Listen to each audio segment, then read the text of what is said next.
Kemasina TV Bamananga kunnafoni wagatiw sera. Kemasina TV Bamananga kunnafoni o bɛna lase aw ma an balimakɛ Abilaye Kulibali fɛ Radio Oxygène na. Kemasina TV ka aw kunnafoni bɔlɔlɔ sira kan k'aw to fɔ aw sigiyɔrɔ la. Ola an bɛ foli di an ka partenaires ma n'o ye MKCG Mamadou Karabenta Tora Mmadou commerçant général Kemasina fɔ min ye malosi ɲuman ka taa se binfaganaw tumufagalaw sɛnɛkɛ mansiw malo wɔrɔ mansiw jisama mansiw nin bɛɛ lajɛlen min sɔrɔ fɔ ka taa se an ka katakataniw ma sojɔlaw ɲinɛma kɔ aw kɔ siman ka taa se sojɔnɛgɛw ma so baarakɛminɛ bɛɛ lajɛlen min sɔrɔ fɔ ka taa se angɛrɛ ma angɛrɛ mun ne cɛkafili ti a ban nin bɛɛ lajɛlen min sɔrɔ MKCG Ori ka bɛ bi kunnafoni la suma bi bɛ tali kɛ ntɛnɛn na dɔ fɛnɛ daminɛ don fɔlɔ don san kalo 12 na décembre kalo don bi o tile 16 ka bɛ 2024 sama farafinkalo min n'o ye lasɔrɔ laban ye bi o tile 14 ye jate la san kalo 6 na don yira san 1446 sara dugawu de bi kɛ ala ka ɲɛ ka d'an ma bakuruba fɔla bi kunnafoniw filɛ Kaulana k'a fɔ Mali jamana kuntigi Général Assimi Goïta ale tun bɛ kunungo Buguningaw fɛ usine ba min y'a sɔrɔ n'o bila sen kan n'o usine ye lithium n'o ye kaba min don nafa caman bɛ yen n'a bɛ se k'o ɲɛ o usine baaraw jamanatigi taara o kurumukari baaraw la kunungo Buguningaw fɛ kunnafoni ye ɲɛfɔli k'o la lakanabaliya Baɲaŋara marabolo kɔnɔ na ka daminɛ juma na k'u ye wulikajɔ dɔw kɛ walajugu kɛbaaw ka tila ka na sibiri dɔw ka n'a bila kunungo kari la ko maa 14 de sara wa muso 5 olu tun k'u bɛ taa sanga fɔlɔ mugujugu 2 olu ɲɛ olu yɛlɛlew ka o muguso 5 bala yɛlɛ kasaraw ni na kunnafoni ye ɲɛfɔli k'o la jɛkuluba min n'o ka baara ɲɛsinnen bɛ maliden minnu bɛ jamana kɔkan na olu ka kɔɲɔ ɲɛnabɔli ma n'o ye haut conseil ye olu ye ka dɔ ka fɔ kunnafonilaw wele a ɲɛma Habib Sela ka yɛrɛ ka fɔ ko kuma minnu b'a la ka fɔ bi ka ɲɛsin ale ma ko ɲɔgɔn sama dɔw bɛ Faransi ale ɲɛmaya ko la o min kɛra ko mɔgɔw bɛ ka tɛgɛ ni ɲɛsin ale ma k'o kɛ o maa dɔ yɛrɛ bɛ kaso la k'ale nɔ tɛ ka se ka ɲɛfɔli ka kunnafonilaw ye ko ka kunnafoni ye ɲɛfɔli k'o la an ka jamana kɔnɔ miirilakaw olu bɛ se k'u ka baara yɛrɛ kɛ sigida kɔnɔ na maa kana se ka na foyi kɛ sigida kɔnɔ ka sɔrɔ ni miirilakaw tɛ ɲɔgɔn kalama o kɛra lajɛrɛ dɔ min bɛ n'i y'a sɔrɔ bila la sen ka Bamakɔ marayɔrɔ naaninan kɔnɔ na dɔgɔ fɔlɔ in tɛmɛnen na kunnafoni ye ɲɛfɔli k'o la ninnu de bɛ ka kunnafoni baba ye bi k'a fɔra kunnafoni wɛrɛ bɛna fara lasabalakɛ na denkɛ Fabulaye Kulibali ala ka ɲɛ ka d'an ma kunnafoni an b'a daminɛ k'a labara k'a fɔ Mali jamanatigi Général Assimi Goïta kunungo ale tun bɛ Buguningaw fɛ yen sɛgɛsɛgɛliw tun y'a yira k'a fɔ lithium o ye fɛn ye fɛn min bɛ yen n'i y'a sɔrɔ kaba de don a bɛ bɔ dugu jukɔrɔ ka tila k'a labɛn bateriw ani ka dɔ ka fɔ min ye courant yɛrɛ ye olu bɛ se ka lamatarafa ka courant minɛ k'a mɛn ka se ka courant kɔni ni k'a lasago ale de b'o kɛ ni lithium yɛrɛ lajɛ a yirala k'a fɔ ko ale fɛn ko fɛn dɔ fɛn min n'a nafa ka bon kosɛbɛ jateminɛw y'a yira k'a fɔ k'o yira anw ka dugukolo la kɛrɛnkɛrɛnnenya Buguningaw fɛ yen Mali ni Chinois jamana ka tɛgɛ di ɲɔgɔn ma kɔnɛ na usine dɔ de nana jɔ min bɛna o baara yɛrɛ kɛ a usine jɔlen kunungo jamanatigi kun taara kɛnɛ kan ka taa bilali sen kan ka t'o baaraw sigi sen kan Buguningaw fɛ yen maaw bɔra fan bɛɛ lajɛlen dɔ fɛ ni ka wulikajɔw kɛ ka nisɔndiya yira k'a fɔ Mali jamanatigi k'a bɛna tɛmɛ u fɛ yen u nisɔndiyalenba a yirala k'a fɔ jamanatigi a y'a ka sanakunu ta ka taa jigin kɛnɛ kan a jiginna waati min na ka bɔ avion kɔnɔ o y'a sɔrɔ Buguni n'a lamini bɛɛ lajɛlen kɔni bɛ nisɔndiya la ka yɔrɔ kɔni k'a fa ko dakɔnɔɲi a nani ka dɔ ka Buguningaw fɛ yen nisɔndiya min b'u la ka se k'o baaraw sigi sen kan jama bɔra fan bɛɛ lajɛlen dɔ fɛ jamanatigi nana jigin avion na ka sɔrɔ ka baara in kɔni ni ka usine ni ka so ka baara kɔni ni k'o bila sen kan a kɛra nisɔndiyako ba ye sigidalamaw bolo Buguningaw m'u ka nisɔndiya kɔni u ma tɔ to o la k'a yira k'a fɔ olu Buguni nin ye usine ba ye bi usine min bɛ yen n'o nani filɛ dayɛlɛ olu fɛ yen furaɲɛna fanga ɲɛma u ye foli bilanan ta ni ka ɲɛ suma jamanatigi y'a ka nisɔndiya yira senfɛ k'a fɔ a bɛ fɛn min fɔ Buguninga dɔ k'a fɔ nin min filɛ nin ye n'i y'a sɔrɔ Mali kɔnɔ nin bɛ kɛ usine fɔlɔ yɛrɛ de ye Buguni a jɔr'olu minnu fɛ yen u k'u hakili to a la wa faso de bɛ yɛrɛ ka nisɔndiya o bɛna sɔrɔ a kɔnɔ na u tilala ka lithium mugu dɔ k'o di jamanatigi yɛrɛ ma a ma ka nisɔndiya dogo a yɛrɛ k'a fɔ ko nin usine min dayɛlɛlen filɛ nin ye k'a bɛna baara kɛ ni ale tɛ ko batiri tɛ se ka dilan ka taa se mobiliw courant toucheli ɲɔgɔn na n'a bɛ tasumaw sɛri lithium de bɛ nin baara ninnu ka se k'olu sigi sen kan an bɛ dugawu kɛ baara min sigilen filɛ sen kan min da ka d'an ka jamana yarabi ala k'a kɛ ten n'an bɔra yen lakanabaliya hukumu kɔnɔna na dɔgɔfirikaw fɛ yen min ye sibirido ye dɔgɔfiri dugu bɛ n'o bɛ wele ko Marakalakura Kawode a filɛ dɔgɔfiri ale ni kaw ye cɛ kilo 1 bojanko dama ji de b'u ni ɲɔgɔn cɛ o dugu in kɔnɔna na min ye sifinaka dɔ ye n'a tun bɛ wele Isa bɛɛ lajɛlen kama ko marakaw ka Isa a bɔra ka taa ka foro la o walajugu kɛbaaw de taar'u da ɲɛ a nana ka jaba foro la dama ka se ka kasara nin na Isa maa lakodɔnnen kun don kosɛbɛ maaw tun b'a fɔ kuma caman ne yɛrɛ ma ko ni ne yɛrɛ ye filani ye isa kɔni marifatigiw nana ni kana kasara nin na tuma min na n'o kɛra donsolaka minnu bɛ yen olu ye wulikɛjɔw kɛ ka se ka ne kɛ dɔ k'a fɔ isa kɔni kana su ta ka taa n'a ye dugu kɔnɔna na ne k'a ka janajaw sigi sen kan sigidalamaw ka fɔ la ma ninnu hali bi k'u camanba de bɛ yen namara wɛrɛ ka na berege wɛrɛ turaka sengo ale yɔrɔw fanfɛlaw la ka taa se maraka sengo ole kɔfɛla yɔrɔw la tu minnu b'o yɔrɔw la ye bi ko ma ninnu tɛ dugu la kaw de marakala kura ka tɛmɛ ale kɔfɛlaw fɛ dɛrɛnkɔfɛla yɔrɔw la ka na kaw tura yɔrɔ dɛrɛnkɔfɛlaw la ka taa kaw se misira ale dɛrɛnkɔfɛla yɔrɔw la ma ninnu b'a kɔnɔna fan bɛɛ lajɛlen fɛ ni lakanaba wulila nin yɔrɔ ninnu ka se ka fɛɛrɛ de tigɛ ko jamana in basigibaliya fɛn fɛn bɛ yen bi n'olu bɛ se k'a fɔ ka u dagalen bɛ nin yɔrɔ ninnu la fan bɛɛ lajɛlen fɛ wa o dogolen tɛ dɛ yɔrɔ minnu minɛnen tun bɛ kabini kunu fo bi wa hali bi o yɔrɔ kelen k'u bɛ yen de farabuguni maaw b'a kalama hali bi faraw ma se ka labilali min kɛ dɛ k'a bɛɛ lajɛlen sababu ye nin yɔrɔ ninnu de ye ni wulikajɔw kɛra ka se ka nin tu ninnu ni ka se k'a mɔmɔ ko basigibaliya min n'i y'a sɔrɔ ni kun b'o kan k'an ka jamana bɛna basigi minɛ kɔnɔ an bɛ dugawu kɛ fɛn min dakari jamana in na yarabi ala k'o sabati isa yɛrɛ tun y'an jɛɲɔgɔn sɛbɛn ye maa kun don ni maa min lakodɔnnen bɛ wulikajɔ kɛbaaw filɛ de k'a bonya nin na an bɛ dugawu kɛ ni maa ye maa fa su ye su fa yarabi maa minnu y'a kɛ ala ka fɛn jir'u la min bɛ n'i y'a sɔrɔ n'anw ka jamana n'a bɛ basigi o sababu la n'an bɔra ye Bandiagara marabolo k'a yɛrɛ k'a fɔ ko wulikajɔ kɛbaaw bɛ k'u sɔn juma dɔ k'u nana dugu dɔw la u ni donsolakaw kɛra ɲɔgɔn na donso kelen jɔngɛnnaw la o dugusajɛ sibiri muso dɔ k'u kun bɛ ka taa sangafo la dɛ u ye mugujugu bila olu ɲɛ o muso duuru bɔɲɔgɔn k'u bɛɛ lajɛlen kɔni kasaraw ni na ko fo k'a dɔw sogo yɛrɛ a tɛ se ka lajɛ ɲɛ na o dugusajɛ n'o kun ye kununko kari ye tuguni u tila ka na yɔrɔ wɛrɛ la ye ka na maa 9 ni k'o bɔ nani na a bɛɛ lajɛlen maa 14 yaasa ka nin seereya d'an ma an ka kunnafoni ɲini ka bɔ Bandiagara marabolo kɔnɔ nin waati ale b'an bolo nɛgɛ kan balimakɛ i tɔgɔ ni jamu ni jɛnɛ ka bɔ mini ne tɔgɔ Jugali Jigiba ka bɔ Bandiagara Jugali Jigiba an ye kunnafoni sɔrɔ ko wulikajɔ kɛbaaw k'u ye wulikajɔ sigiyɔrɔma caman kɛ Bandiagara marabolo kɔnɔ na sibiri don ka mugujugu bila jalasago musolaka dɔw minnu kun taara sangafo la ko mugujugu wulila n'olu ye ka muso 5 bɛɛ lajɛlen ni to ko sen fɛ o dugusajɛ kununko kari ko wulikajɔ wɛrɛ kɛr'u fɛ ko ka maa 9 k'olu ni to o wulikajɔ sen fɛ a k'o kɛra cogo di Monsieur Kulibali n b'aw fo nin waati an fɛ gɛlɛya bɛ kosɛbɛ ka daminɛ jumadon 13 décembre 2024 la terroristes u taara commune de Pinière Bana an bɛ dugu bolo ko Ningɛri Sanabugu u taara attaquer olu ni dozo karila ɲɔgɔn na dozo sera ka repousser seli fana waati an ka dozo maa kelen de banana u ma se ka don du kɔnɔ juma tɛmɛlen samedi Jalasago commune dɔ don cercle de Bangas région de Bandiagara muso 5 u taara sangafo la mun ye Tori commune la u natɔ kɔni u ni Jalasago kilomètre 2 terroristes ye min de da an balakaw ninnu ɲɛ muso 5 ni yɛlɛla mine sanfɛ o yɛrɛ bɛɛ minnu kɔni ayiwa a cira muso 5 bɛɛ sara sur place dɔw yɛrɛ vraiment u sogo kɛcogo yɛrɛ mɔgɔ min bɛ hinɛ kabako de don muso 5 kɔni u bɛɛ de sara samedi dimanche kunu an kɔrɔ attaque kɛra yɔrɔ 2 la yɔrɔ fɔlɔ commune de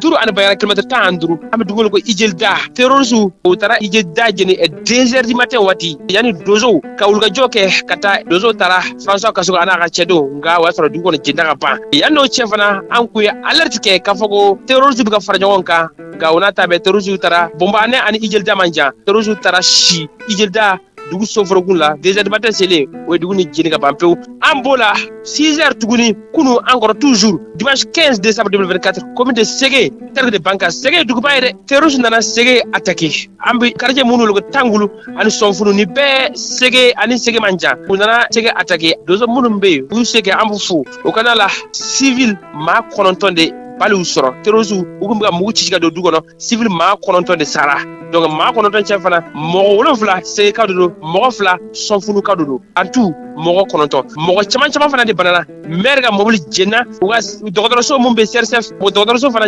pharmacie jɛnna dɔgɔtɔrɔso ambulance o y'a jɛni mɔgɔ caman fana banana cɛnni mun kɛra a tɛ se ka lakale dugu fana yɔrɔ caman jɛnna ka ɲɔw fana jɛni ni de kɛra an fɛ jumadon samedi ani kunu a bɛɛ lajɛlen maa 14 de kasarala u ni la samedi ani dimanche dɔrɔn samedi don an balaka maa 5 de tora olu yɛlɛ mini sanfɛ Jalaso kɛrɛfɛ maa 5 sara kunu an kɔrɔ terroristes maa 9 de faga a bɛɛ civil dɔw yɛrɛ déplacé de don u nana Sege parce que dugu ka dugu la Sege ye commune ba ye donc a bɛɛ lajɛlen maa 14 de bɔnɛna u ni la terroristes fɛ lakana ko bɛ cogo min na surasiw taara u ka dija ka population lamɛn olu ni dozo ka baara kɛ ɲɔgɔn fɛ Bonbane ta depuis samedi an kun bɛ ka alerte kɛ ka yira k'a fɔ ko moto 200 o kun bɛ ka fara ɲɔgɔn kan Bonbane 19h selen terroristes jɛnsɛra dɔw taara si Ijelda dugu yɛrɛ soforoku la alerte kɛra fɛn bɛɛ kɛra nka o n'a ta bɛɛ dugu ma kisi o ye dugu jeni dugumɔgɔ bɛɛ lajɛlen sera ka bolo ka bɔ halisa an b'a fɔ État an ma Mali labila don si an ko Mali an bɛ ka sa Mali tɔgɔ la dugu caman bɛ ka wuli mɔgɔ bɛ ka faga tile 2 mɔgɔ 14 akachade etaka ni ko lajɛ de wallahi fanda ni ɲɛji de be pays dɔgɔ jɛn dongo do dugu bulu jɛn dongo do mɔgɔ bi faga gɛlɛya dan tɛ an ta ye k'a sɔrɔ an bɛ ka faga Mali tɔgɔ la ko an kana Mali tɔgɔ fɔ n'o tɛ dugu minnu bɛ accord la olu ni terroriste jamakan de don olu bɛ bɛnkan de la dɔgɔn dugu minnu bɛ yen an ko an tɛna taa terroriste ka côté la an ko Mali dɔrɔn an ko maliyɛnw terroriste ko an kana fɔ maliyɛnw ni gɛlɛya de b'an kan sɔrɔsiw u ka taa olu ni donsow danamasa cɛdenw u bɛɛ ka baara kɛ ɲɔgɔn fɛ pour que ni gɛlɛya bɛ se ka ban cogo min na. ni tun ye jukɛli tigiba ni tun y'ale kan ye an bɛ dugawu kɛ fɛn fɛn basigi lafiya ye o bɛ mara sɔrɔ cogo min na yarabi la jamana in ala k'o sabati ka fɛn min fɔ hali bi an bɛɛ lajɛlen ka fara ɲɔgɔn kan an k'a dɔn min bɛ duguba kɔnɔ min tɛ duguba kɔnɔ bɛɛ ka dɔn bi k'a fɔ ko Mali kɔnɔ la an ye kelen de ye an bɛ ɲɔgɔn sɔrɔ jurukunba kelen na n'o ye malidenya ye ni gɛlɛya bɛ dɔ kan o fɔli kana kɛ dɔ bolo baasi ye dɛ nka caman b'a fɔ ko ne ye nin faso in ma ye k'a sɔrɔ i ni faso in yɛrɛ e t'a kalama n'o tɛ e tɛ faso in ma ye k'o sababu kɛ faso kɔnɔ gɛlɛya fɔli o mana maa min kɛmana gan e t'o faso den ɲuman yɛrɛ fiyewu an bɛ dugawu kɛ an ka jamana basigi ni lafiya a bɛna sira min fɛ yarabi ala ka Mali bila o sira kan n'an bɔra ye Mali minisiri ɲɛma Général Abdoulaye Mayiga ale n'i ka dɔn k'a fɔ kunnafonidilaw u ye ɲɔgɔn ye o sen fɛ a da sira ma wulikajɔ minnu bɛna kɛ fɛɛrɛ minnu bɛ sen ka ɲɛsin kunnafoni yɛrɛ taasiraw ma minisiri ɲɛma ye kuma min fɔ a kɛnɛ kan an ka lamɛn. Médiaw bɛ se k'u ka baara kɛ k'a sɔrɔ kɔlɔlɔ ma b'a la o baara kɔnɔna la ko bingalikɛlaw enlèvement o ko b'a la ani ka journaliste yɛrɛ faga u ka baara kɔnɔna la ani a sabanan o bɛ se ka kɛ radio dɔw bɛ datugun ou bien téléso dɔw bɛ datugun n ye laɲini mun k'a fɛ o kɔnɔna la n ko parce que ni tubabuw bɛ gafe sɛbɛn n'u y'a sɛbɛn n'i m'a jateminɛ i bɛ fɛnw ta k'a bɛɛ fara ɲɔgɔn kan n'i mana lamɛn on a l'impression que au Mali fagali ou bien bingani o ɲɛsinnen bɛ kunnafonidilaw de ma depuis transition daminɛra mɔgɔ tɛ se k'a fɔ ko média datugunna k'a sɔrɔ a basé tɛ sariya kan fɛn fɛn bɛ kɛ la on est dans une transition démocratique c'est vrai que cɛmancɛ fanga don mun don a sigilen bɛ sariya de kan a sigilen bɛ démocratie de kan mais o sariya fana kɔnɔna la je crois que même n'i ka radio so datugunna ou bien n'i ka télé datugunna ka kan recours fana bɛ yen mun b'a to i bɛ se ka appel kɛ ou bien fɛɛrɛ wɛrɛw bɛ sɔrɔ pour que o gɛlɛya bɛ se ka wuli bɛɛ k'a yira o la de k'a fɔ c'est qu'an bɛɛ de bɛ jɛkulu kelen kɔnɔ parce que ni autorité fana ko k'u bɛ taa don o système na k'a fɔ k'u bɛ plainte porter kuma bɛɛ média kama je crois que vraiment a ko tɛna ɲɛnabɔ an yɛrɛ ka laɲini mun l'apaisement du climat social o fana tɛna lasabati presse yɛrɛ ka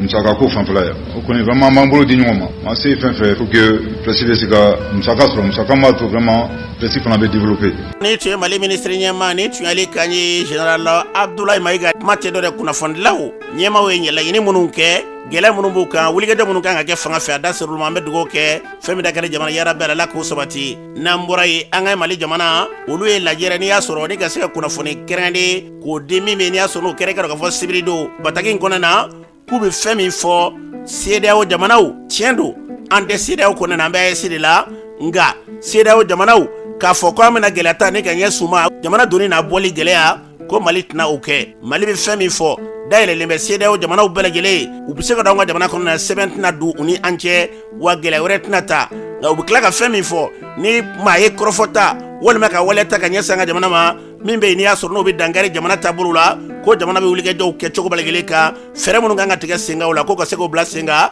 an bɛ dugawu kɛ fɛn min da ka di an ka jamana na yarabi ala k'o sabati n'an bɔra ye jɛkuluba min n'o ka baara ɲɛsinnen bɛ tunkarake minnu bɛ jamana kɔkanɛ na olu ka kɔɲɛ ɲɛnabɔli ma kɔrɔfɔw cayalen bɛ bi ko jamana 70 ni jamana 8 de don an bɛ don min ko bi jamana 2 ka taa se jamana 3 ma ko gɛlɛya kɔni ko a n'u bɛna ɲini ka don ye dɔɔni o kɔrɔfɔ minnu tun bɛ sen na faransikaw fɛ yen kumaw cayalen b'olu ɲɔgɔn cɛ fo maa dɔ bɛ kaso la an bɛ don min ko bi tɛgɛnkɔni ɲɛsinnen tun bɛ o conseil min bɛ kɛrɛnnen na n'i y'a sɔrɔ olu ye jɛkuluba yɛrɛ ye Bamakɔ yan o ɲɛma Habibu Sila a ye kunnafonilaw wele alamisa don ka ɲɛfɔli k'u ye ko kuma min b'a la ka fɔ mankan bɛ Faransi ta la ko kalataw kɛra k'a kɛra basi kɔnɔ wa a kɛra lafiyaw kɔnɔ na ko dɔw de y'a jira minnu sen bɔra a la ka ban k'a fɔ ko f'olu ka mankan don a kɔnɔ ko ale y'u wele ka mankan ci u la k'u y'a yiralen la ko conseil min bɛ Faransi o sariya ni Mali ta k'o tɛ kelen ko tuma ale y'i sen bɔ a la o kɔfɛ k'u yɛrɛ dama ko dɔ na dɔ don kaso la ko nka k'u kɛlen bɛ ka tɛgɛw ɲɛsin ale ma k'a fɔ k'u b'ale tɔgɔ tiɲɛ Habibu Sila ye kuma min fɔ kunnafonilaw ɲɛkɔrɔ o filɛ. bi fɛn min bɛ haut conseil ka ko la an y'a mɛn fɛn min don a man kan surtout haut conseil mali électoral ɲɔgɔn dɛmɛ tɔn de don an bɛ kɔfɛ maliyɛn bɛɛ fo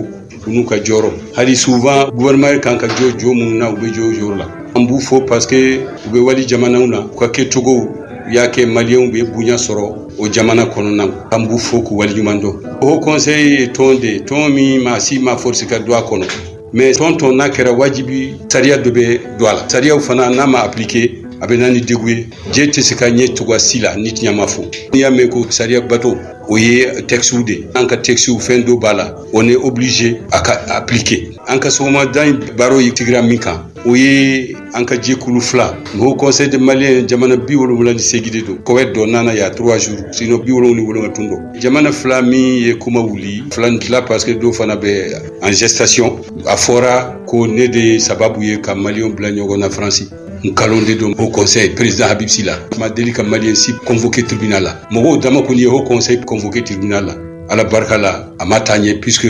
à chaque fois au basoro kam ametinya de kon France ko min fora an kam balima ke mimbe degula wallahi an debe duaw ke ala ku son hakili nyumana u ka se ka ben parce que faut être bembo mais wallahi billahi français ou ye dama de yake ni ne ka to yera fe na o korode parce que peut-être je suis président même be se ka kali qur'an alani akira ka fo Haut Conseil antala mais u ka jamana ko ni badon digube ne kuma naka nkanka min fuye nya fuye o ma se ka beala bo ya nyogon sama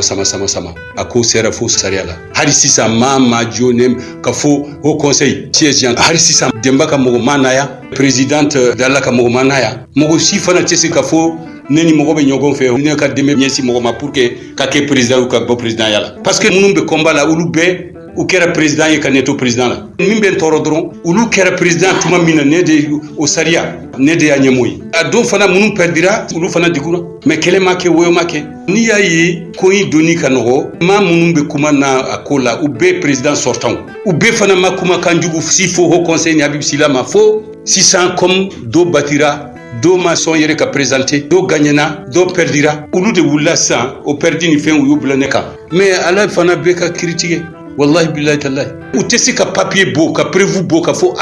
président Haut Conseil nindeke ni ayi ute papier beau bita kuma au mununta kalama ati anka jamana sariya balaw hari kelen nana ya nyafa he ni ya donc fo fembe e be se ka envoyer tribunal là parce que mimba mbolo we ni o de kadie ibeta ne ko ni papier mimbi mbolo ka kola mbodi avocat ma mba don fana anka sariya tigelaw ulu beyan sariya de kam no de fouiller mais kafo wariko mimbe France kawni nyogonche degu mumbu ni nyogonche ne santala bin santala nimbala fana mbafo mbala parce que je serai protégé par le texte parce que depuis que ya foko ulube ko appliquer ni Haut Conseil des Maliens de France texte on connaît beau Haut Conseil ka texte kono ka refuser au ka texte locali parce que nyo de don mais mbe au invité à tigiu quel côté nous koni yuka droit violer ou kana ambeyanke amba débattu ni nyogon fe ni tinya bibolo akanogo élection min kera Paris anyuman kera la preuve mama tumbe élection na ujera kama mi yenyemgo yata u yafo afem bambulu letru bambulu ulu yere de yafo ulu de élection ke har muma ambunya koni ukalaje ko ka fama ambunya parce que kera malika ambassade kon consulat kon ou représentant tumbe personne n'a contesté ça élection koni min kera Kinshasa ote fo o fana bedi tumbe akera anyana Haut Conseil jamana bi wono ni segi uye bunya taka daika ka soro ulu yere bese ka kai cheni ulu yo dana taka dima ikaka tle ni tuye Haut Conseil nyema baye kerenena Habib Sila mimbe binni taka ngoni bika je chalema mado fe ka kuna funda wele ni ka ko dangane maya ka ira ka fale nyema baye chendo nga France ka uta nyo soba mi ba kona na ku ira mani yonchedo no yedala ale ni demba cheye ko ale anyini ka bi maufe ko doya ira lela ula no yedemba ya ira ka fola ko ya ira ka fo ko ale ka simbo u ka krofola ko soba ko malita ni francita o shera utekele o demba ale re minani mbani watina ka ka sola denye akeleme manganchama ni onje ambe dugoke malide munumbe ne bela yele bora soku bita feyini de ku toy ubiga femele ile ka faso e ambe dugoke ala ka jisuma ka fray ku ben kangelenga jamana en konnana adebi yoro kambere gele be nyomba du sukuni tasira bale la jamana mbasi e ambe dugoke ala ko sabati nambora e communicate konana lolu ye franya ke o merila ka ka ira ka fo partenaire walma wulige jokke ba munumbe ke uruka mara konana unu ka bonyon kalama fembere la foi kana se ka take mebe na be ko nyinema uye nyefolka kuna funa uye ko senfe a senfe me shaka Alcine Camara ale ya konyema ya kuma mfo ufle ambe kene mika so madaina we communicati marabolo ani banyuma ke to munumbe na deme mbago ka la nyini kana belaski kene kelinga baraka nga ke nyon fe chuga amna ka ko dalabe anga kolosi kono nana dobe na kumaro la ube do commune kono ubitu ka bara oke fu bop mare abu bo kalama anga jamana be ga ogati min traverser 600 commune kono nana anka janto fen chamana we population la kanai ministry munde décentralisation barako ko kunna i y'a lase ka wagati dɔ la baɲumankɛ tɔn fɛn o fɛn kalo o kalo bɛɛ ka taa n'i ka gafe ye a ka dɔn i ye min kɛ yɔrɔ min na fo an fɛnɛ k'an jija an ka sigida la walasa a ka bila o minɛn kɔnɔna na an n'u ka jɛɲɔgɔnya la k'u hakili latigɛ n'a kun mana kɛ u bɛ ka siran an ye an ko an ka kɛnɛ sigi an n'u ka ɲɔgɔn sɔrɔ yan an ka kuma ɲɔgɔn fɛ o bɛ lakanabaliya ko sigana o bɛ bɔ an ni ɲɔgɔn cɛ bɛɛ k'i sinsin sariya kan k'a yɛrɛsagokɛ dabila donc sira bɛ bɛɛ bolo mɔgɔ kana siran kana commune kati la mais n'i bɔra sira surumanin fɛ i bɛ mɔgɔ sugu min dɔn ni ko bɔra a la yɛrɛ y'a tigi ye. ni tun ye Cɛgalsin Kamara ni tun ale kan ye ni ma ɲɛ i bɛ baara kɛ i kana kɛ dogola ye maaw ka bɔ i kalama i bɛ fɛn o fɛn kɛ n'o kɛra so ye ɲɛta min bɛ yen n'a bɛɛ le b'o nɔfɛ k'a tɛgɛ bɛ da takunda kelen kɔnɔ n'i ma taa o fɛ n'i ye wulikajɔ min kɛ i yɛrɛ mana fɛn min sɔrɔ i y'o laɲini an bɛ dugawu kɛ ala ka ko bila faamuyali minɛ kɔnɔ n'an bɔra ye Kuluba lajɛrɛba dɔ n'i y'a sɔrɔ bɔra ka kɛ dɔgɔ fana ye tɛmɛnen na u tɛ dɔ yɛrɛ ka fara ɲɔgɔn kɛ ɲɛta sabatili sango bi min kɛra ka fɔ nafolo ko wulikajɔw bɛ se ka kɛ cogo minnu na ka se k'olu baaraw sigi sen kan o kɛra fara ɲɔgɔn ye sababu ye a senfɛ min y'a ko ɲɛmaa ye Sidi Kamara ale ye kuma min fɔ o filɛ. Kɔrɔlen déjà an y'a essayer ka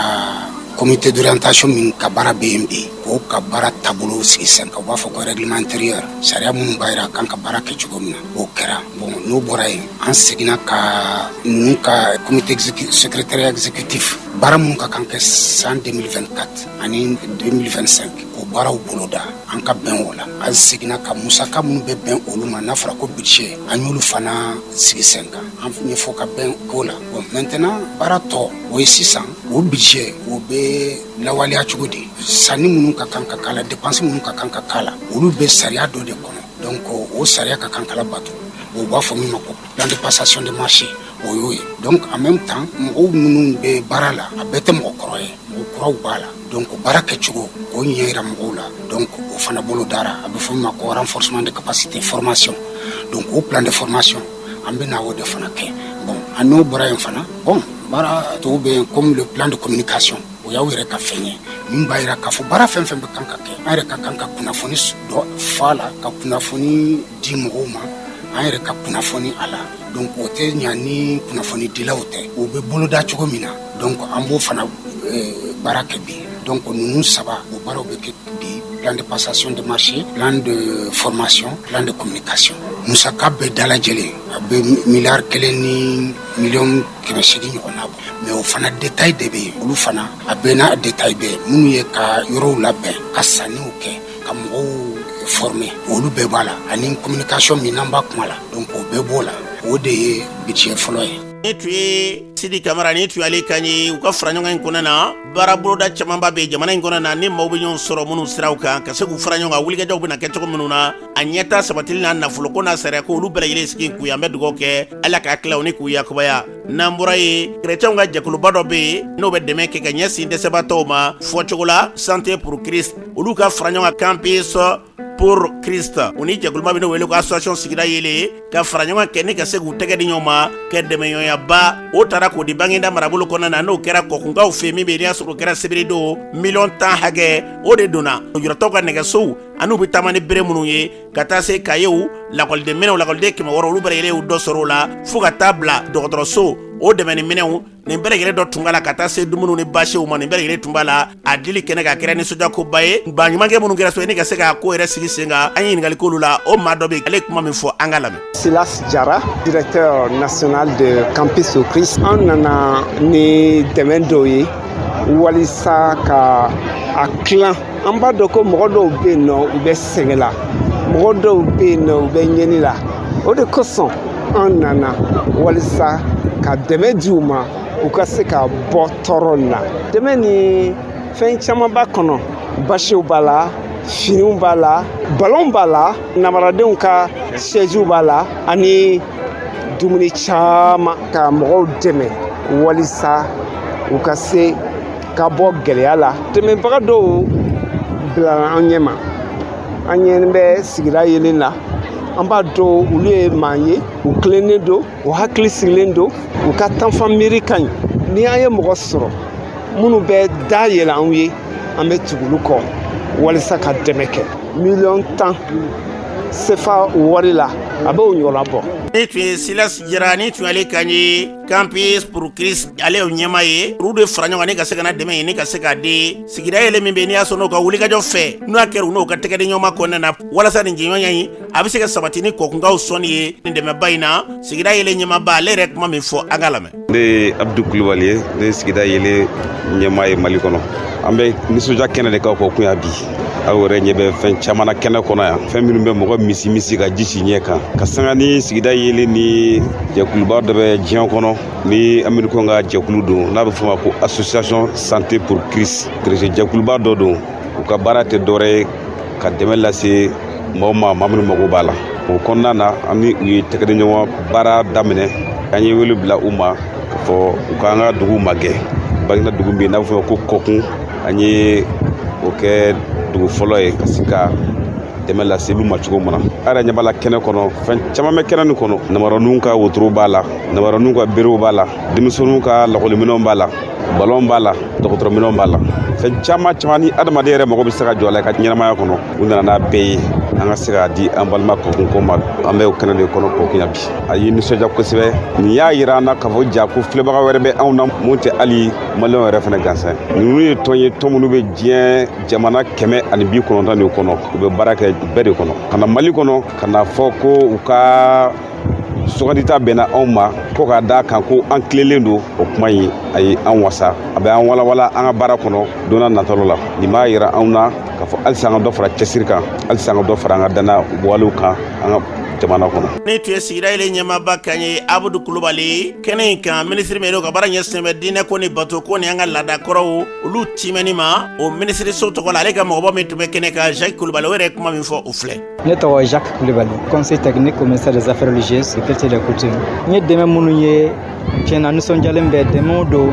o bɛ mɔgɔ nisɔndiya ani dɛmɛ de do fana dɛmɛ minnu bɛ kɛ sababu ye ka dɔ bɔ mɔgɔ ka gɛlɛyaw la an bɛ se k'a fɔ yɛrɛ ko dɛmɛ minnu taara ka di ni mɔgɔw ma a bɛ se ka adamaden dɔw n'u kisi minnu taara ka dira lujuratɔw ma tiɲɛna fɛnw de don mɔgɔw de don mɔgɔ minnu dɛmɛ ka kan nka cogoya t'u ye nisɔndiyalen bɛ k'aw fo k'a fɔ dɛmɛ kɛbaaw ye o ni cɛsiri ka tila k'o lajija fana u ka taa ɲɛ na ɲɔgɔnna dɛmɛ la jamana ka bon jamana fanbaw mako bɛ nin na yɔrɔ caman na nin ɲa ɲɔgɔnna lujuratɔ ani dɛmɛbaatɔ o mako bɛ nin na ɲɔgɔn dɛmɛ la u ka taa ɲɛ ka nin dɛmɛ kɛ nin dira mɔgɔ minnu ma an b'a dɔn k'a fɔ ko nin ye kunnaja de bɛɛ ma ɲɔgɔnna sɔrɔ donc u ka ni fɛn ninnu minɛ ka ɲɛ walisa mɔgɔ minnu y'a denw ma u nisɔn ka diya u fari ka foni fana ka ɲɔgɔnna kɛ mɔgɔ wɛrɛ fana ye. Ne tun ye Jacques Kulubali ni tun ale kan ye a kɛra ni sudakoba ye sifinnaka minnu bɛ olu fara ɲɔgɔn kan ka ja dɔ yira n'i y'a sɔrɔ n'o ye avion dɔ ye k'o ye Asimi kɛ avion ye ka na n'o ye kɛnɛ ka ye n'i y'a ye Dabalibanko sɔrɔsiw bɛ bɔ a kɔnɔ na avion ka n'a cun kɛnɛ kan mɔgɔw bɛ bɔ a kɔnɔ dɔ bɛ yen o yɛrɛ bɛ ko Général Asimi jamanatigi u nana ka n'u ka nisɔndiya yira kuma min b'u fɛ k'a ka message o ma tɔ to maaw la bɛɛ lajɛlen y'i ka nisɔndiya yira u ye kuma minnu fɔ Mali jɔli la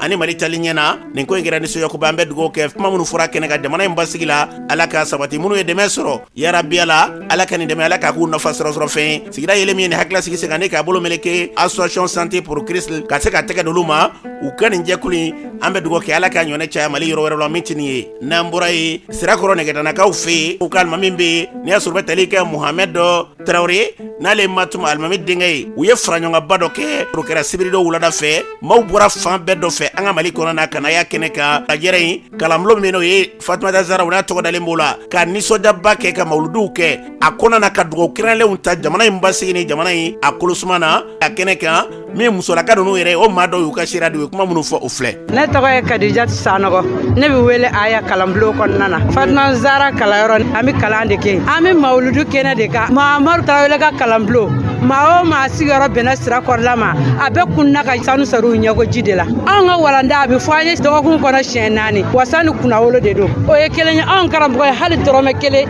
a t'a ɲini mɔgɔ fɛ kalanyɔrɔ la fo n'an yɛrɛ sera ka min bɔ an yɛrɛ la k'a d'a ma an b'a fɔ an b'a waleɲuman dɔn Ala ka sijan ni kɛnɛya d'an ma ani silamɛ jamakulu bɛɛ lajɛlen maa o maa ka dɔrɔmɛ 1 donna mawuludu in na an b'a bɛɛ fɔ k'a bɛɛ waleɲuman dɔn muso minnu bɛna kalanbulon in na n'u bɛna kalanyɔrɔ la a y'a jija a ka bɔ ni silamɛya bɔcogo ye a ka bɔ ni ladamu bɔcogo ye o de ka ɲi n'a bɛna kalanyɔrɔ la an b'an ka alimami fo anw minnu kalannen don ka kɔrɔ an ye dɔ sɔrɔ ka fara a da kan minnu ma kalan ka kɔrɔ u bɛɛ u ta fan n'u segi fan dɔ cɛw ka kɛ sabaliba ye u k'u musow bila ka na wari bɔ t'a la tɔgɔ sɛbɛn sara t'a la ne maa o maa ka di ala k'i muso bila ka na a b'i ka furu sinsin i bolo i denw minɛ ko b'i ɲɛ fana ma foyi t'o fɛ Imam Muhamadu ta la ma tumunkaw ka belebele sirakɔrɔ dani sanji an b'a fɔ k'a waleɲuman dɔn e y'anw bɔ dibi la k'an bila kɛnɛ kan. Ne tɔgɔ ye Madame Kulubali Mariam Bagayogo ka bɔ sirakɔrɔ yan mɛ ne faso ye Buguni de n bɛ bɛɛ fo nin y'an san 3nan de ye mawuludu la ala k'an ɲɛ maalimamu na kalanyɔrɔ in na an bɛ kuranɛ kalan an bɛ seliji farida ninnu seliji suna seliji musabu ninnu an bɛ ninnu kalan kuranɛ ala ko sira kɔnɔ an b'a bɛɛ kalan furu la bato togo sigiɲɔgɔn cɛ hakɛ muso n'a woloden cɛ hakɛ nin bɛɛ de bɛ kalan kun kalanyɔrɔ la ala ni Imam Traoré sababuya alhamdulillah an bɛ taa muso 70 ni kɔ la an b'a la fɔ ka barika da an b'a fɔ alhamdulillah rabbil alamina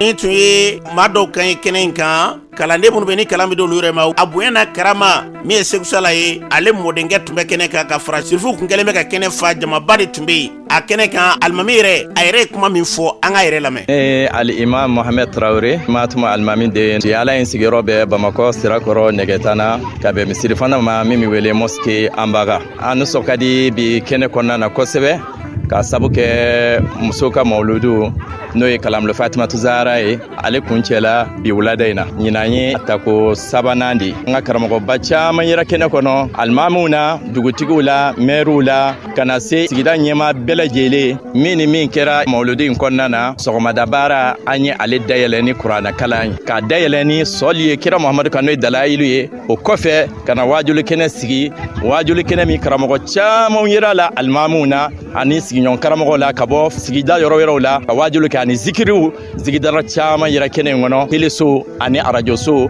u bɛɛ lajɛlen y'u segiw kɛ a kɔnɔna na an bɛɛ ko Mali in de ala k'an ka Mali ala k'a kisi kɛnɛ in sigila mawuludu in n'o ye Fatimatu Zahra ye an y'a sigi kɛrɛnkɛrɛnnenya ma kira Muhamadu a kanu a n'a bɔnɔ kanu de kama kɛrɛnkɛrɛnnenya ma an ka jamana bɛ lahalaya min kan bi an y'a kanu ka sira fara bɔ pour que jamanaden bɛɛ lajɛlen ka hɛrɛ sɔrɔ an ye duwawu kɛrɛnkɛrɛn ni jamana ye kuranɛ kalan na bilasira la min bɛ se ka adamadenw bɛn kelen ma min laɲini jamanaden bɛɛ lajɛlen fɛ nin kɛnɛw ɲɔgɔn na ka caya ala ko kɛnɛw mana caya ani duwawu n'o cayala se tɛ jɔn ye ni duwawu tɛ o de kosɔn a fɔra ten ad-du'a mukhul ibada ad-du'a silahul mu'min duwawu ale de alabato zɛmɛ duwawu de silamɛ ka kɛlɛkɛnan ye o kumana adamaden n'i ye duwawu caya ka sarakati caya a bɛ kɛ sabu ye e b'a hinɛ sɔrɔ i bɛ maa minnu kɛrɛfɛ u b'a hinɛ sɔrɔ jamana b'a hinɛ sɔrɔ diɲɛ b'a hinɛ sɔrɔ san natɔ ala k'o fara an si kan an ka duwawu caman kɛ an ye min kɛ ɲinan min bɛ bonya ka tɛmɛ o kan ala k'o minɛ an bɛɛ ma n b'i fana fɔ Abulayi ala kana degun foyi si ma min bɛ bɔ i cogo la diɲɛlatigɛ tɛ taa ni musaka tɛ ne bɛ min fana fɔ ka da o kan maliyɛn bɛɛ ɲɛ an k'an jija an ka hakili to Abdulayi la ale de kɛn bɛ k'a ka baara bɛɛ kunnafoni sanuman de tɛndɛli ma k'a di jamanadenw ma a ka ka hakili ka to a la foyi m'an ka adamadenya fanba to kɔ ne de ko i b'i kɔnɔna jɛya e de bɛ kɛ ɲɛnibaa ye fo yɔrɔ in ka faamuya maa o maa de sɔnna ka nin ɲɔgɔn na kunnafoni sanuman a b'a d'an ma an k'an jija ka tigilamɔgɔw kɔlɔsi an seko damajira la fɛn o fɛn bɛ se k'a ka baara in ɲɛ a bolo an bɛɛ lajɛlen k'an yɛrɛ dɔw kɛbaa ye n'o kɛra tigilama a bɛ farifoni sɔrɔ a la n'o kɛra maa wɛrɛ b'a ka baara in nege minɛ ka ɲɛ bɔ a fɛ ala ko faamuya di maliyɛn den bɛɛ lajɛlen ma wassalamu alaikum warahmatullahi ta'ala wabarakatuh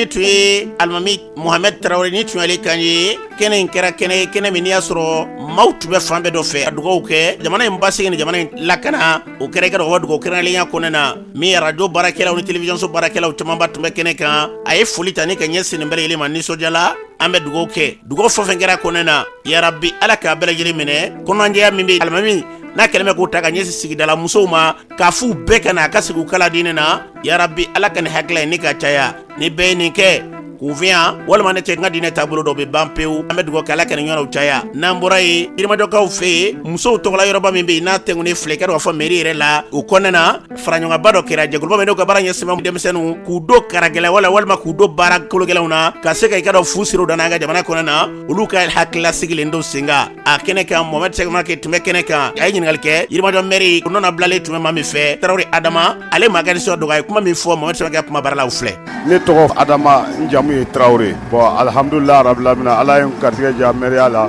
n bɛ conseil commune sisi kɔnɔ bi n bɛ baara kɛ Yirimajɔ mairie la n bɛ yan nɔ ka Yirimajɔ maire jɔyɔrɔ fa ko n y'o baara kɛ ɲɔgɔn ye ne de nana nin kɛnɛ kan k'o jɔyɔrɔ fa kɛnɛ in kan an ye dugu ɲɛmɔgɔ bɛɛ wele ani kɛrɛnkɛrɛnnenya denmisɛnninw an ka jamana ONG ba caman de farala ɲɔgɔn kan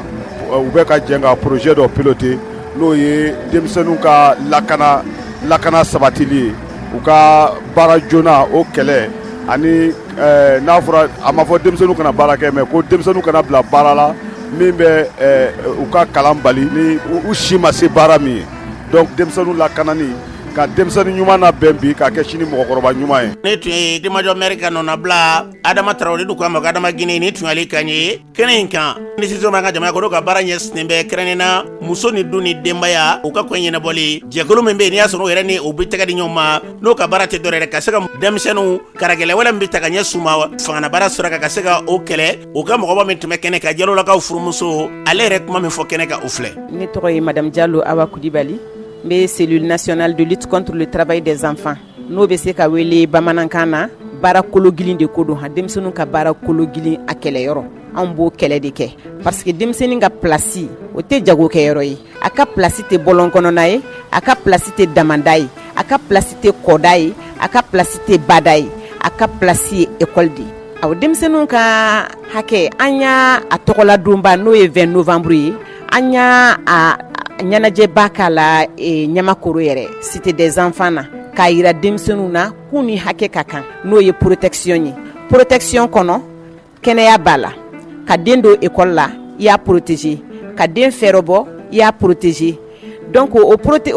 protection na n'i ka denmisɛnnin protéger ka ɲɛ wali denmisɛnnin wɛrɛ bɛ ɲɛ bɛ a fɛ kɛra wasa dan ye Yirimajɔkaw bɔra maire nana dugutigi nana k'a fɔ mɔgɔw tun bɛ yen CAP représentant bɛɛ de bɔra denmisɛnninw yɛrɛ bɔra an ka lajɛ yɛrɛ bi yɛrɛ kunnafonidi yɛrɛ tun a kuma kolomayɔrɔba tun ye fɛn dɔ ye n'o ye jamana ye gafe dɔ bɔ n'a bɛ fɔ ko arrêté o arrêté in kɔnɔ lisi dɔ de don ni denmisɛnninw ka baara kologilin kɛlɛli ko lisi don mais a lisi la u ye baara misɛnnin dɔw cité a lisi kɔnɔ denmisɛnnin bɛ se ka min kɛ min tɛ dankari a ka kalan na min tɛ dankari a ka kɛnɛya la min tɛ dankari a ka hadamadenya la min tɛ dankari a ka danbe la donc o lisi bɔra a b'an ka ɲɛmɔgɔw bolo u ko ni numéro bɛ minnu bolo WhatsApp kan an b'a ci olu ma mais minnu b'a papier kɔ n'a papier bɔra u bɛ se an ka service daw la an b'a d'u ma walasa u ka kunnafoni sɔrɔ papier in kan. ne tun ye Jalolakaw furumuso Awa Kulubali ni tun y'ale kan ye jɛkulu min bɛ n'i y'a sɔrɔ olu ni minisiriso ka tɛgɛ di ɲɔgɔn ma n'o bɛ sabati n'o tɛ dɔ yɛrɛ dɛ ka wulikajɔw kɛ denmisɛnninw ka se k'u don baara dɔw la minnu bɛ yen n'i y'a sɔrɔ n'u si ma s'a ma o kɛlɛli ɲɛma don baara in yɛrɛ bilali sen kan Jofa Act olu ka mɔgɔba min tun bɛ kɛnɛ kan ale yɛrɛ kuma min fɔ o filɛ. tɔgɔ ye Aruna Watara ne ye point focal ye projet Jofa Act Gradecom kɔnɔna na Bamako yan ayiwa an ye mɔgɔw wele ka na kɛnɛ kan an b'a fɔ an ka kɛnɛ minnu ma ka kunnafoni ani lafaamuyali di mɔgɔ minnu ɲɛsilen bɛ ka denmisɛnninw bila baara kologilikɛ la ka ɲɛfɔli k'o ɲɛna walasa u bɛ se ka denmisɛnninw lakisi ka bɔ baara kologilikɛ ma cogoya min ani ka ɲɛfɔli fana kɛ mɔgɔw ɲɛna jamana gouvernement ye sariya min ta walasa denmisɛnnin minnu si bɛ san 13 ka taa bila san 14 u bɛ se ka baara minnu kɛ o baara ninnu k'olu baara ninnu tɔgɔ f'o ɲɛna an b'o o kɛnɛ sigi de la bi Yirimajɔ tɛ danni ma projet nin yɛrɛ an ye a baara daminɛ Jofa Act Gradecom kɔnɔna ni World Vision ye donc an bɛ kan ka journal do ani kunnafoni di ko o de lakɛ ka se jamana ɲɛmɔgɔ ani jamana kɔnɔdenw ma walasa fɛɛrɛ bɛ se ka kɛ cogoya min na ka denmisɛnninw kisi ka bɔ baara kologilenkɛ ma donc sani an ka se nin kɛnɛ kan bi an ye baara caman kɛ ni commune sisi mairie ye kosɛbɛ ani commune sisi jama ɲɛmɔgɔ minnu bɛ yan jeunesse ani musow ani gouvernement ka service tɛgɛnɔ ani minnu ɲɛsinnen bɛ kalanko wolomali ma an ye baara caman kɛ n'o ye mais yin ɲɛfɔli nugu an y'a daminɛ Ɲamakɔrɔ donc bi k'i ye Yirimajɔ ta ye ne an tilara Yirimajɔ ta na bi don nataw la an bɛ an kunsi commune sisi kin tɔw ma a y'a laɲini yɛrɛ kumaba ye min ye ka faamuya lase jamana ɲɛmɔgɔw ani jamanadenw ani jama ɲɛkulomɔgɔw ma fɛɛrɛ bɛ se ka kɛ cogoya min ma denmisɛnninw bɛ kisi ka bɔ baara kologilenkɛ ma cogoya min ma parce que baara kologilenkɛ o de bɛ kɛ sababu ye ka dangarikɛ u ka kalan na ka dangarikɛ u ka kɛnɛya la hali ka dangarikɛ u ka maaya ɲɛtaga la donc ɲɛfɔli ka kɛ denmisɛnninw o bɛ se ka baara minnu kɛ mɔgɔkɔrɔbaw gɛrɛfɛ n'an b'a fɔ o ma ko o don adamadenya kɔnɔ donc ani baara fɛgɛmani minnu n'o o bɛ se k'olu kɛ n'a tɛ dankari kɛ u ka kalan na fiyewu a tɛ dankari kɛ u ka kalanko la ani jamana ye sariya minnu ta diɲɛ bɛnna sariyaba minnu kan ne Mali yɛrɛ fana y'a ɲini ka i tɛgɛ nɔ bila o sariya ninnu na k'a fɔ k'ale b'o matarafa ani jamana yɛrɛ fana kɛn bɛ ka sariya wɛrɛ minnu ta n'a kun bɛɛ ye ka denmisɛnninw lakana ani k'u kisi ka bɔ baara kologilikɛ ma an bɛ yalala ka o ɲɛfɔliw de kɛ mɔgɔw ɲɛna projet Jofa Acti nin kɔnɔna na bi kɛnɛ nin kan an bɛ foli kɛ Yirimajɔ population bɛɛ ye k'a daminɛ dugutigi ani kapu ni kafo ni jeunesse o fɛn fɛn nana ka na an ka kɛnɛ ja an bolo ani jama fɛn fɛn bɔra ani ka foli yɛrɛ kumaba yɛrɛ fana ta ka lase kunnafoni dilaw bɛɛ lajɛlen ma ani kɛrɛnkɛrɛnyara radio oxygène ale yɛrɛ min fana nana ka na kuma ni kunnafoniw ta ni tun ye Aruna ni tun y'ale kan ye a fɔra cogo min na an bɛ dugawu kɛ fɛn fɛn ka dɔn ka fɔ a ko fɛmɛlen Ala k'an bila o sira kan n'an bɔra yen an bɛ taa jamana kɔkanna na sira siribe mun b'e bolo bi sɔgɔmada fɛ foli an b'a di an lamɛnbagaw bɛɛ lajɛlen ma an karamɔgɔ i ka yamaruya kɔnɔ an bɛ tagama jamana kɔnɔna na sibiri don fiɲɛba dɔ wulila fiɲɛ min kɛra sababu ye ka maa 10 ɲɔgɔnna ɲɔgɔn ka olu bɔnɛ u ni na mɔgɔ 200 ale ni kɔ ka olu jokin kunnafoni bɔra sa Faransi ale jamana minisiri yɔrɔ la a y'a yira k'a fɔ ko fiɲɛ kofɔlen ko ni ɲɔgɔnna ma deli fɔlɔ ka wuli fɔlɔ n'an bɔra yen sa an bɛ taga Libi jamana kɔnɔna na Libi ale pétrole sɛnsɛnyɔrɔ banbagaciw ye bingani wale ta ka yɔrɔ kofɔlen sɛgɛrɛ u yɛrɛ damaw ni ɲɔgɔn cɛ u karila ɲɔgɔn na u kari ɲɔgɔnya senfɛ sa fɛn min y'u ka pétrole dɔw ye se kɛra olu ma n'u ka marifakisɛw ye kunu kari don yɛrɛ u ye laseli kɛ pétrole bɔlaw ka ɲɛmaa ye laseli kɛ k'a ɲɛsin jamana ɲɛmaa ma k'u ka dɛmɛ don u ma ko sabula ko tasuma mɛrɛlen bɛ nin yɔrɔ kofɔlen na ko yaasa ko a ko bɛ se ka dan sira la cogoya min na n'an bɔra yen sa an bɛ taga Mozambique jamana kɔnɔna na an bɛ wagati min na ko sisan wulikajɔw fanga ka bon Mozambique jamana kɔnɔ kɛrɛnkɛrɛnnenya sifinnakaw fɛ sabula y'a yira k'a fɔ ko fɛn min ye chômage ni o ye barantanya ye ko o bɛ Mozambique jamana kɔnɔ ko fantanya juguyalen don ko sifinnakaw ko olu de ye siniɲɛsigiw ye ko jamana ɲɛmaaw ka wulikajɔw ni fɛɛrɛw kɛ yaasa minnu bɛ yen nɔ n'u tɛ baara la k'u ka se ka baara sɔrɔ n'an bɔra an bɛ taga Burkina Faso jamana kɔnɔna na Burkina fintigilakaw ka wulikajɔ senfɛ décembre kalo tile 10 ka taa bila a tile 11 na o wulikajɔw kɔnɔna na Burkina ale kɔgɔdugu serege ka taa tile biyanfan fɛ u ye dankari kɛ banbagaci mɔgɔ caman na ka tɛgɛ kɛ dɔw la ale n'u bolominɛw u y'a yira k'a fɔ ko hali bi ko wulikajɔ ko u bɛ a kan k'u bɛ fɛ k'u ka banbagaciw daga ta ka bɔ u da la n'an bɔra yen sa an bɛ taga Uranda jamana kɔnɔ Uranda minisiri min sigilen bɛ Uranda ale ni jamana wɛrɛw ko ɲɛnabɔli ko kunna ale laseli kɛ k'a yira k'a fɔ ko kunu kari don Angola jamana kɔnɔna na lajɛrɛ min tun kan ka kɛ RDC Congo jamana ɲɛmaa ka fara Uranda jamana ɲɛmaa kan ni u tun bɛna bolonɔ bila kɛ sɛbɛnna bɛnɲɔgɔnya sɛbɛn dɔ la min b'a kɛ sababu ye ka bɛn ni keleya ka o sabati RDC Congo jamana kɔnɔna na ko o lajɛrɛ in ko o bɔra a dɔgɔkɔrɔ nka a bilala don kelen min na sa minisiri ale damaso ma a y'a yira k'a fɔ ko dunan nataw la ko u bɛna kunnafoni lase a ye min sɔrɔ kɔkɔna kunnafoni na karamɔgɔ ni tun la kumaba dɔ ye an cɛ sira sɛbɛ kunnafoniw ɲɛna an ka jamana ka se jan jamana wele ma Ala ka basi barabara ni k'o sabati